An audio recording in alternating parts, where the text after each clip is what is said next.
Today's episode, Questioning. Tithing, understanding its importance in Mormon culture. Tithing is an important aspect of Mormonism that serves as a way for members to support their church and its mission. In this video, we will take a closer look at tithing in Mormonism by exploring the who, what, when, where, and why of this practice. By examining tithing in the Mormon faith, we hope to provide the viewer with a better understanding and education of the significance of this religious belief to active Latter-day Saints today.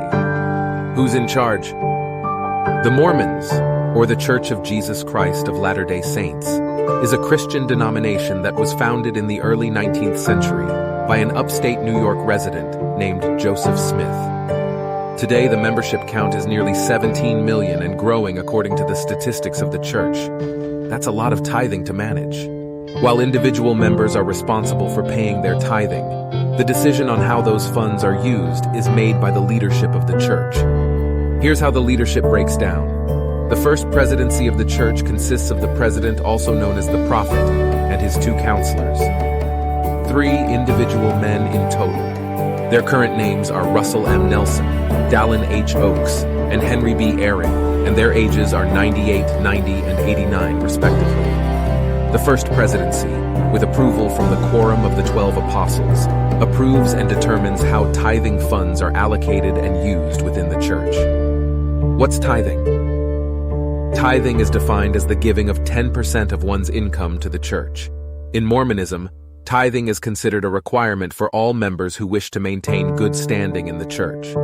The church defines income as any money received from employment, investments, or other sources of income. However, over the years, the LDS Church has had different interpretations and implementations of the law of tithing, depending on the leadership at the time. For example, in 1899, President Lorenzo Snow, the 5th prophet of the church, urged members who had means to tithe. However, the church later altered Snow's revelation, removing the essential words, "who has means," and commanding all members to tithe, even those who struggled to provide basic necessities for their families. When will the church spend the money? The church spends a good portion of the yearly tithes received on new temples and church buildings, but as we know from a whistleblower breaking the news back in 2019, the church has an enormous amount of money invested and growing year over year in the stock market. However, the majority of the tithing money is being saved up by the church in preparation for the second coming of Jesus Christ, which the church believes is imminent. They believe there will be a period of 1,000 years after Christ returns, where faithful members will live on earth in peace and harmony, performing temple work for those who died without finding the gospel. It's fair to say, there has been some criticism over the years about the amount of money being saved up for the end of times, rather than being used for more immediate needs.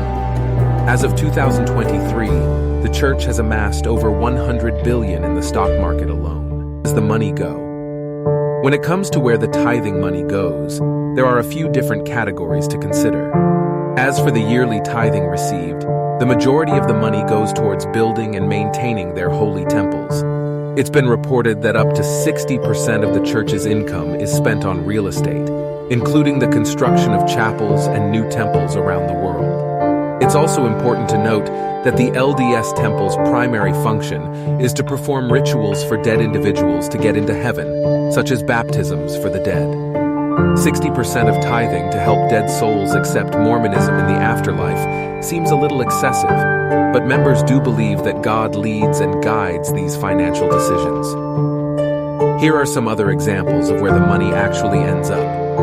On May 12, 1838, Joseph Smith and Sidney Rigdon, primary church founders, negotiated an annual salary of $2,100 each, which was more than 3 times the average worker's wage. This decision caused controversy among the members, and a week later, the High Council rescinded the deal. Instead, the men were granted 80 acres of land. Beneficial Life, a life insurance company owned and managed by the church, was bailed out to the tune of about $600 million, using church funds. And as of the last quarter of 2022, the Mormon Church had sold its GameStop stock and cut its Tesla holdings. Ensign Peak Advisors made a profit of up to $14 million on the sale of 46,000 GameStop shares. The church admits to spending only $40 million on welfare, humanitarian, and other projects annually. This is less than 1% of the tithing money received annually. The church also conveniently counts member-donated hours of service in their charitable calculations, further diminishing already tiny charitable claims.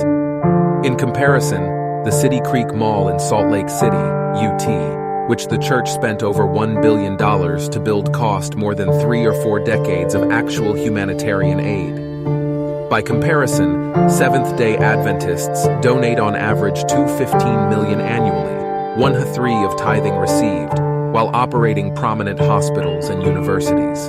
Why believe in tithing? According to Latter-day Saint doctrine, God asks for money as a way to test the faith and obedience of members. In the Bible, tithing is mentioned as a way to support religious leaders and maintain the house of God. In the Doctrine and Covenants, one of the standard works of the church, it states that all things are spiritual unto God, D&C 2934, including money. Tithing is therefore seen as a way to demonstrate one's willingness to put God first and to consecrate one's earthly possessions to Him. Despite the fact that tithing is seen as a commandment and a way to show obedience to God, many members gladly pay their tithing because they believe it brings blessings and prosperity. In the book of Malachi, God promises blessings to those who pay their tithing, including protection from the devourer and the opening of the windows of heaven, Malachi 3:10. Many members testify of financial miracles and blessings they have received as a result of paying their tithing. However, not all members feel the same. Many members ask why God would keep someone out of the temple and ultimately out of heaven for not paying tithing. Some critics have also raised concerns about the financial burden tithing may place on lower-income members or the lack of transparency around the use of tithing funds. Is this test of faith truly what is best for these people? Who's to say? In conclusion, understanding the concept of tithing in the LDS Church requires us to examine its history, policies, and practices. While the Church encourages its members to pay tithing voluntarily, it has also linked it to temple attendance and salvation in the afterlife, raising ethical and theological questions. Nevertheless, it is important to note that every individual has the right to their own beliefs and values, and should be free to question and explore them without fear of retribution or ostracism. Regardless of our personal beliefs, it is valuable to engage in open and respectful dialogue about religion and its impact on our lives and society. By seeking to understand different religious traditions and practices, we can foster greater empathy, tolerance, and cooperation among people of diverse backgrounds. We hope that this article has provided some insights into the LDS Church's approach to tithing and encourages further inquiry and reflection. Finally, I invite you to join my Substack, where I share my personal religion for you to read, judge, condemn, or steal, including the other half of this deep dive where I share what I personally like and dislike about this belief. There, I explore more religious ideas and beliefs and share my personal biased perspective.